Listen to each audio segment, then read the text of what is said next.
Good morning everyone. Welcome to PW only IAS. दोस्तों, सबसे पहले तो आप सभी को ढेर सारी कंग्रेचुलेशंस। दोस्तों, पूरे भारत देश के लिए एक बहुत ही प्राउड मोमेंट है। भारत की वुमेन्स टीम ने हिस्ट्री क्रिएट कर दी है, वर्ल्ड कप जीत लिया है। दोस्तों, एक ऐसा मोमेंट आता है किसी भी स्पोर्ट्स के अंदर या किसी भी इवेंट के अंदर, जिसके बाद उस पर्टिकुलर इवेंट की या उस पर्टिकुलर स्पोर्ट्स की पूरी तरह से इमेज ही बदल जाती है। मेंस क्रिकेट टीम के लिए ये 1983 का वर्ल्ड कप था। उसके बाद आप नोटिस कर पाओगे कि कितना ज़्यादा क्रेज क्रिकेट के रिगार्डिंग भारत में हुआ।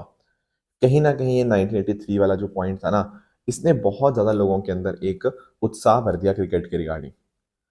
अब डेफिनेटली दोस्तों, जब हम क्रिकेट की बात करते थे तो अक्सर दिमाग में मेंस क्रिकेट टीम आती थी, और ये कहीं ना कहीं हमारे यहाँ पे स्टीरियोटाइप्स को भी दर्शाता है।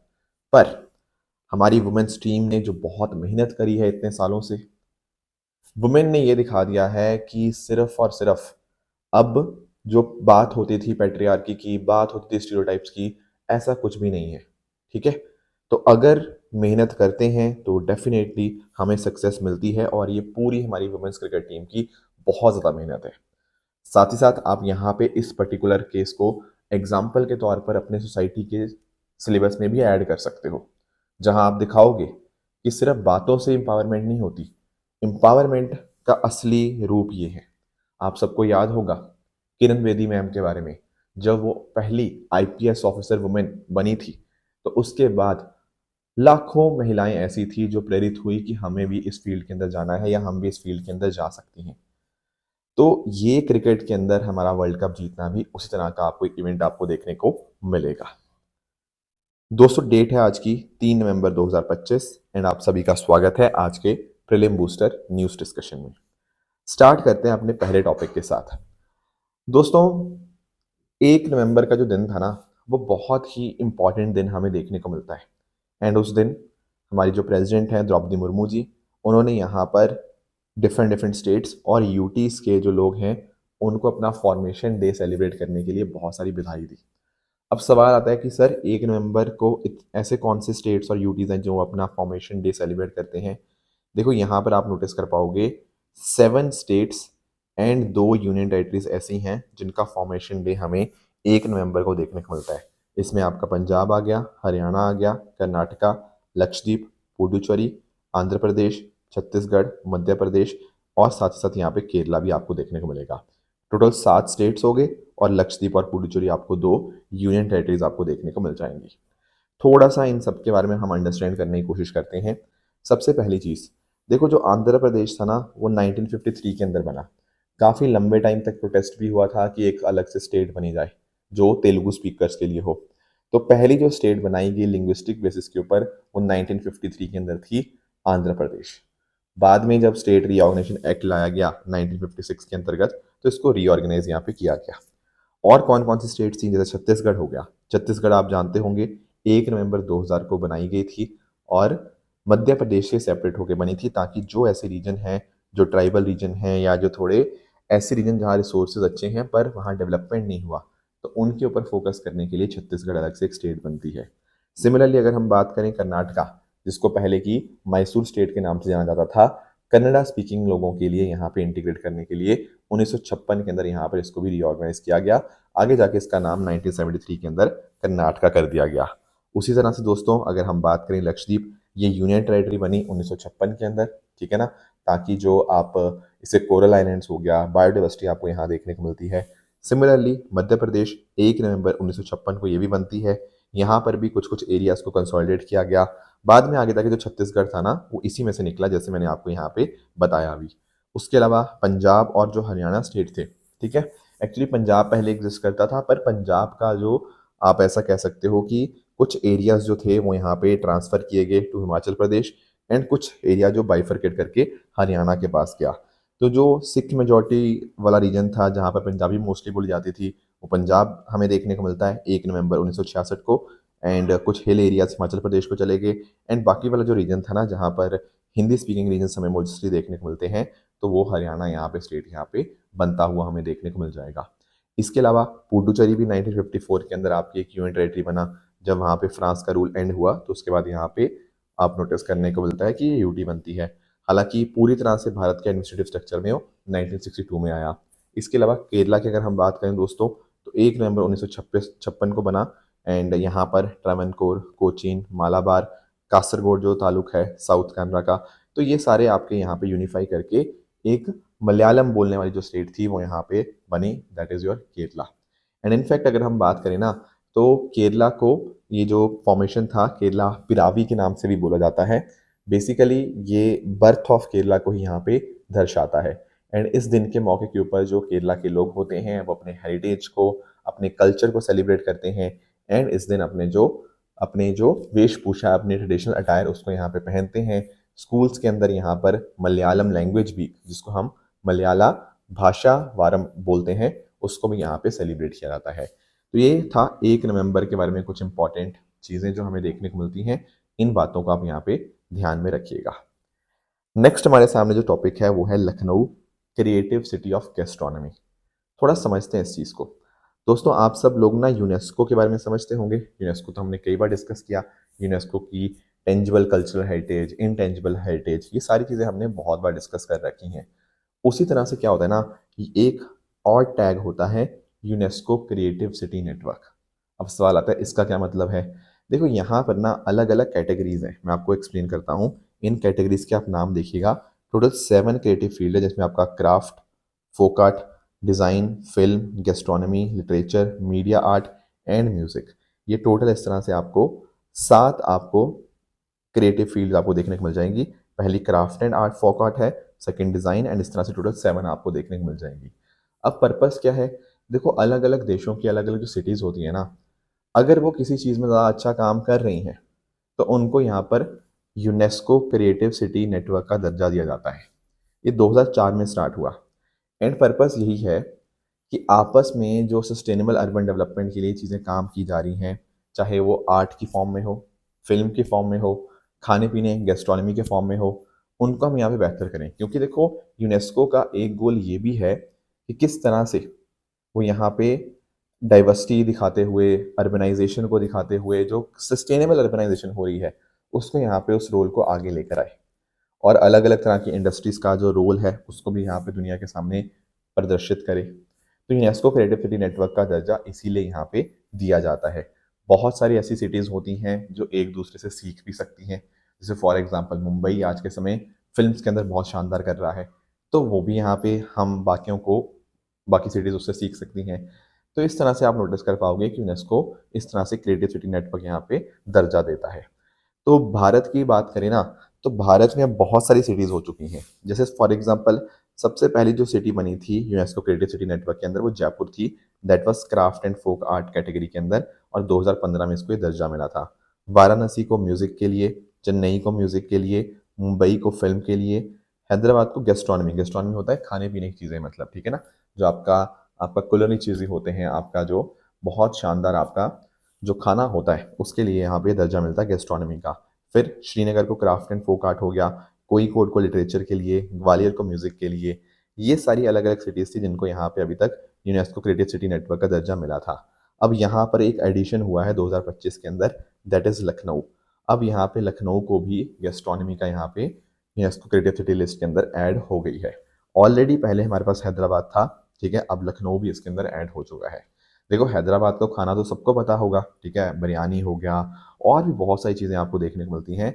पर लखनऊ की बात करें दोस्तों, तो लखनऊ भी बहुत शानदार है अपने खाने के लिए। क्यों? क्योंकि लखनऊ के अंदर हमें रॉयल किचन्स, हमें नवाबी यहाँ पे किचन्स देखने को मिलती हैं, और बहुत बहुत शानदार इनका स्ट्रीट फूड है, जिसमें आपका टुंडे कबाब, बिरयानी, कोरमा, गंगा जमुनी जो तहजीब है, वो सारी चीज़ें आपको देखने को मिलती हैं। तो लखनऊ का खाना जो है ना वो अपने आप में दुनिया भर में फेमस है, इसमें कोई डाउट की बात नहीं है। प्लस लखनऊ का जो खाना है इसमें मुगलई, पर्शियन और नॉर्थ इंडियन ट्रेडिशन खाने का आपको देखने को मिल जाएगा। बहुत सारे इस तरह से छोटे छोटे एंटरप्रेन्योर्स हैं, लोकल वेंडर्स हैं।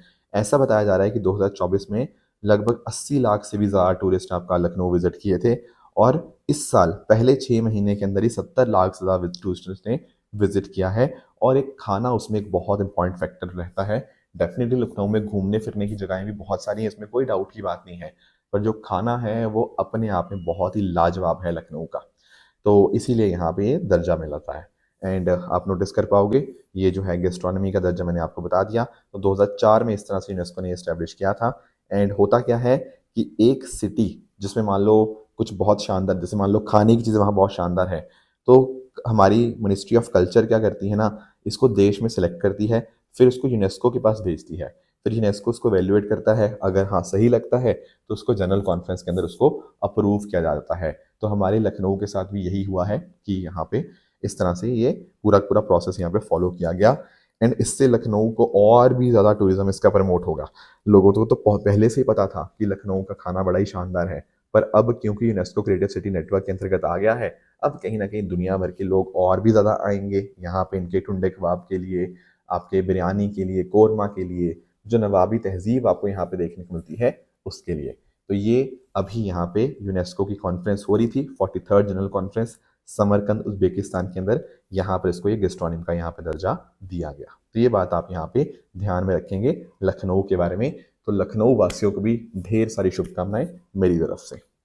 चलिए नेक्स्ट आते हैं अगले टॉपिक पे, that is your Nauradehi century.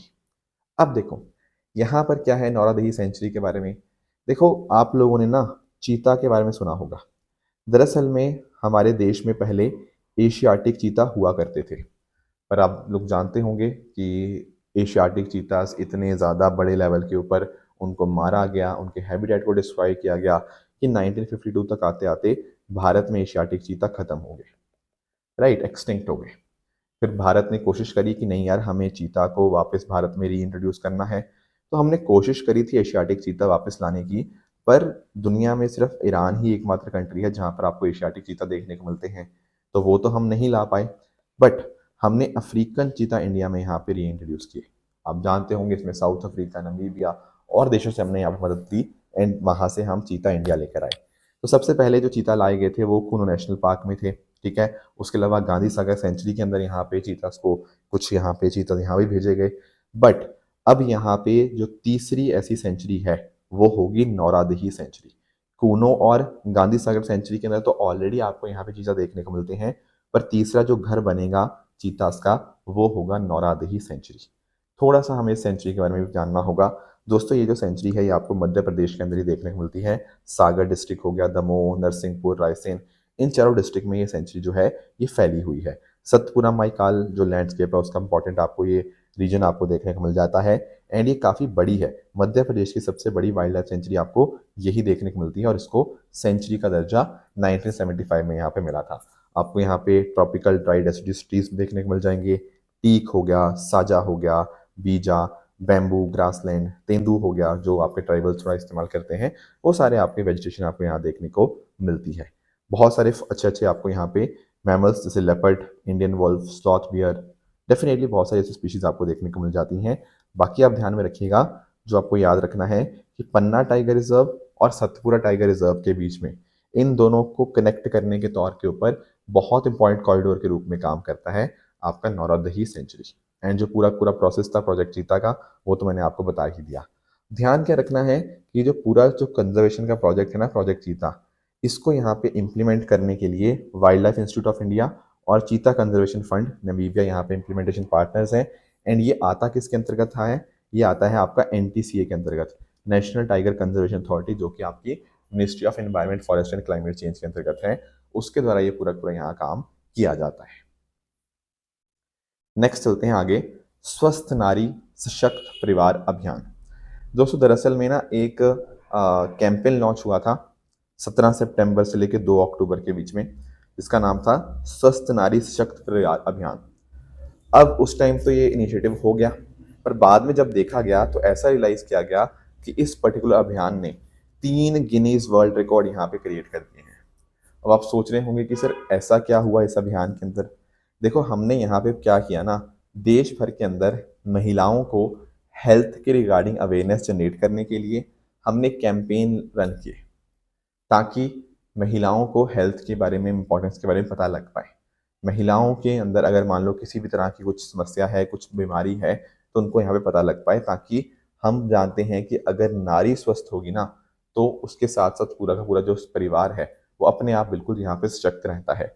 इसी पर्टिकुलर पर्सपेक्टिव से हमने प्रिवेंटिव हेल्थ केयर के ऊपर फोकस करने के लिए डिजिटल हेल्थ एक्सेस को बेहतर बनाने के लिए, ठीक है ना, कम्युनिटी के एंगेजमेंट करने के लिए महिलाओं के लिए ये सारा अभियान हमने रन किया। तो न्यूट्रिशनल के रिगार्डिंग गाइडेंस हो गया, मेंस्ट्रुअल हाइजीन कैसे इंश्योर कर सकते हैं, ठीक है ना, बहुत सारे जैसे सर्विकल कैंसर होता है उसके वजह से बहुत सारी महिलाओं की डेथ होती है, उसके बारे में अवेयरनेस जनरेट करने के लिए, जो हमारी यंग बच्चियां हैं उनके लिए अवेयरनेस और काउंसलिंग सेशंस के लिए ये पूरा पूरा यहाँ पे अभियान यहाँ पे रन हुआ, राइट। एंड इसमें देखो अर्ली डिटेक्शन और प्रिवेंटिव स्क्रीनिंग के ऊपर फोकस किया गया ताकि पहले ही हमें किसी चीज़ का पता लग जाए। तो हमारी ministry of health and family welfare ने यहाँ पे इस पूरे इनिशिएटिव को रन किया और भी यहाँ पे मिनिस्ट्रीज ने यहाँ पे पार्टिसिपेट किया। तो ऐसा देखा गया कि इस पर्टिकुलर कैंपेन के माध्यम से 5 लाख पंचायती राज के रिप्रेजेंटेटिव्स ने काम किया, 1 करोड़ से भी ज़्यादा स्टूडेंट्स ने पार्टिसिपेट किया, 94 लाख लगभग सेल्फ हेल्प ग्रुप के मेंबर्स थे और 5 लाख से ज़्यादा आपके कम्युनिटी स्टेक होल्डर्स थे, जिस वजह से अपने आप में ये रिकॉर्ड तोड़ आपको अचीवमेंट यहाँ पे देखने को मिली है। ऐसा बताया जा रहा है कि जो टाइम था ना इसके बीच में 3 करोड़ से भी ज़्यादा इंडिविजुअल ने रजिस्टर कर लिया डिजिटल हेल्थ प्लेटफॉर्म के अंदर, ठीक है ना, और ये सबसे बड़ा नंबर है पूरी दुनिया भर के अंदर जहाँ पर एक हेल्थ कैंपेन के अंदर किसी ने यहाँ पे रजिस्टर किया हो। उसके अलावा अगर हम बात करें, एक हफ्ते के अंदर ही सबसे ज़्यादा ऑनलाइन ब्रेस्ट कैंसर स्क्रीनिंग्स हुई हैं, लगभग 10 लाख महिलाओं ने ऑनलाइन ब्रेस्ट कैंसर स्क्रीनिंग के लिए यहाँ पे रजिस्टर किया ताकि महिलाओं के हेल्थ इश्यूज को हम पहले ही डिटेक्ट कर पाएँ। इसके अलावा अगर हम बात करें तो स्टेट लेवल के ऊपर भी यहाँ पे बहुत हैवी पार्टिसिपेशन हमें देखने को मिलता है। तो कहीं ना कहीं ये दिखाता है कि भारत हेल्थ को लेके, खासकर महिलाओं की हेल्थ को लेके हम बहुत ज़्यादा यहाँ पे काम कर रहे हैं। तो ये कुछ बातें थी स्वस्थ नारी सशक्त परिवार के बारे में जो आपको क्लियर होनी चाहिए। आगे आते हैं दोस्तों मैरीटाइम कन्वर्जेंस 2026। अब दोस्तों आने वाले साल में जो फरवरी 2026 आएगा, अपने आप में हमारी ये नेवी के लिए ना और मैरीटाइम हमारी सिक्योरिटी के लिए बहुत इंपॉर्टेंट बन जाएगा। उसका कारण पता क्या है कि अगले साल फरवरी के महीने में 15 से 25 फरवरी के बीच में 3 इंपॉर्टेंट इवेंट्स होने वाले हैं। अब सवाल आता है कौन से हैं ये 3 इवेंट्स। पहली चीज़ है इंटरनेशनल फ्लीट रिव्यू। यहाँ पर क्या होता है, इसके माध्यम से जो मिलिट्री हमारी जो कैपेबिलिटीज़ हैं उनको शोकेस किया जाता है मैरीटाइम सेक्टर के अंदर, मतलब पानी के क्षेत्र के अंदर जो भी हमारी कैपेबिलिटीज़ हैं उसको शोकेस किया जाता है।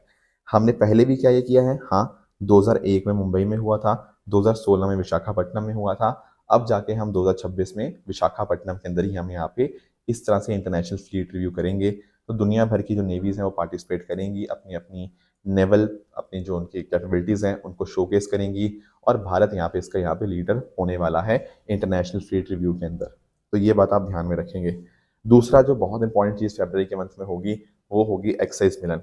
देखो ये जो पर्टिकुलर एक्सरसाइज ये भारत की नेवी ने ही स्टार्ट की थी 1995 के अंदर, एंड उस टाइम 4 देश थे जिसमें इंडोनेशिया, सिंगापुर, श्रीलंका, थाईलैंड, इन देशों ने भारत के साथ यहाँ पर पार्टिसिपेट किया। पर समय के साथ साथ यहाँ पे इसमें पार्टिसिपेशन बढ़ता रहा, भारत ने और देशों को भी इनवाइट किया एंड इस समय जब 2026 की बात होगी तो ऐसा बताया जा रहा है कि हो सकता है कि 55 कंट्रीज के आसपास पार्टिसिपेट हो, क्योंकि हमने इनवाइट अच्छा खासा किया जिसमें आपका यूएस है, रशिया है, ऐसे बहुत सारे हमने देशों को यहाँ पे इन्वाइट किया है। ध्यान रखिएगा चाइना, टर्की, पाकिस्तान, इन देशों को हमने यहाँ पे इन्वाइट नहीं भेजा है, क्योंकि आप जानते होंगे ऑपरेशन सिंदूर के समय के ऊपर यहाँ पर इन देशों ने भारत को ना सपोर्ट करके पाकिस्तान को सपोर्ट किया था, राइट। तो थोड़ा सा हम यहाँ पे इनको हमने यहाँ पे इनवाइट नहीं किया है। बाकी इंडो पैसिफिक के अंदर हमारी जो मैरीटाइम सिक्योरिटी को बेहतर बनाने के लिए इस तरह की एक्सरसाइज अपने आप में बहुत बहुत ज़्यादा इंपॉर्टेंट हो जाती हैं। तो ये जो पर्टिकुलर एक्सरसाइज है इसमें एक बंदरगाह फेज भी होगा और एक सी फेज भी होगा, जहाँ पर देश मिलकर साथ में कैसे काम किया जा सकता है उसके ऊपर काम करेंगे। सर्च एंड रेस्क्यू ऑपरेशंस के ऊपर भी यहाँ पे फोकस रहेगा। उसी तरह से दोस्तों एक तीसरी चीज़ जो यहाँ पे फरवरी मंथ में होने जा रही है वो है इंडियन ओशन नेवल सिंपोजियम। दोस्तों हमारी जो ऐसे देश हैं जिनका इंडियन ओशन के साथ हमारी जो बॉर्डर टच होता है या एरिया टच होता है, उनके द्वारा एक फोरम बनाया गया था 2008 के अंदर, इंडियन ओशन नेवल सिंपोजियम, ठीक है। अब भारत जो होगा 2025 से लेकर 27 तक इसकी जो चेयरमैनशिप है वो भारत के पास होगी, एंड जिसमें आप नोटिस कर पाओगे कि जो पूरा का पूरा डिस्कशन होगा मैरीटाइम सिक्योरिटी के ऊपर, इंफॉर्मेशन शेयरिंग के ऊपर, जो कैसे हम आपस में मिलके इंडियन ओशन की जो देश हैं वो डिज़ास्टर अगर कोई आता है उसको कैसे टैकल कर सकते हैं, आपस में कैसे कोऑपरेट करना है, उसके लिए ये जो इंडियन ओशियन नेवल सिंपोजियम है वो बहुत बहुत ज़्यादा इंपॉर्टेंट बन जाता है। बाकी आप सब लोग जानते होंगे कि मोदी जी का जो विजन है Sagar security and growth for all in the region, जिसको उन्होंने एक्सपेंड किया है महासागर के अंदर, that is mutual and holistic advancement for security and growth across the region. तो ये मोदी जी का जो विजन है, जहाँ पे इंडियन ओशन की हमारी जो कंट्रीज हैं उनके साथ में हम मिलके हम यहाँ पे डेवलपमेंट करना चाहते हैं, सिक्योरिटी एंड ग्रोथ को बढ़ाना चाहते हैं, उसके साथ भी ये कन्वर्ज करता है। तो ये तीनों तीनों चीज़ें जो होंगी वो अगले साल आपको फरवरी में होती हुई देखने को मिलेगी। इससे भारत का जो रोल है एक इम्पॉर्टेंट सिक्योरिटी पार्टनर के तौर के ऊपर और इंडो पैसिफिक और इंडो एशियन रीजन के अंदर एक बहुत इंपॉर्टेंट आपके प्लेयर के अंदर वो यहाँ पे उसको स्ट्रेंथन करता है। इसको हमारी इंडियन नेवी और बाकी सेंट्रल मिनिस्ट्रीज और साथ साथ जो आंध्र प्रदेश की सरकार है ना, वो यहाँ पे इसको यहाँ पे पूरा इन चीज़ों को देखेगी। और ये इवेंट होगा विशाखापट्टनम के अंदर at the headquarter of eastern naval command. तो इसीलिए हमारी ये जो मैरीटाइम कन्वर्जेंस 2026 टॉपिक है ये हमारे लिए बहुत ज़्यादा इंपॉर्टेंट बन जाता है। अब दोस्तों बात रही ट्रू एंड फॉल्स स्टेटमेंट्स की, यहाँ आपके सामने कुछ स्टेटमेंट्स हैं, आप इनको पढ़िएगा, बताइएगा इनमें से कौन सा सही है कौन सा गलत है। एंड साथ साथ जो मैंने आपको लास्ट लेक्चर में होमवर्क दिया था, एक था आईनी एयरबेस के बारे में, तो यस ये जो स्टेटमेंट दी हुई है ये अपने आप में बिल्कुल करेक्ट देखने को मिलेगी। आरएस मार्च की दोस्तों बात करें तो इसका जो फॉर्मेशन था वो 1875 के अंदर था, ना कि 57 के अंदर, इसलिए सेकंड स्टेटमेंट इनकरेक्ट हो जाएगी। तजाकिस्तान देखो जो साउथ में कंट्री पड़ती है ना, वो अफगानिस्तान पड़ती है ना कि कजाकिस्तान, और कजाकिस्तान के साथ तो बॉर्डर ही टच नहीं होता तजाकिस्तान का, इसलिए तीसरा स्टेटमेंट भी यहाँ पे आपका इनकरेक्ट हो जाएगा। राइट दोस्तों, तो ये थी हमारी आज की डिस्कशन। इस तरह से आप सब लोग अपने एंड पे हार्डवर्क करते रहिए। Thank you so much for joining, all the very best, thank you so much.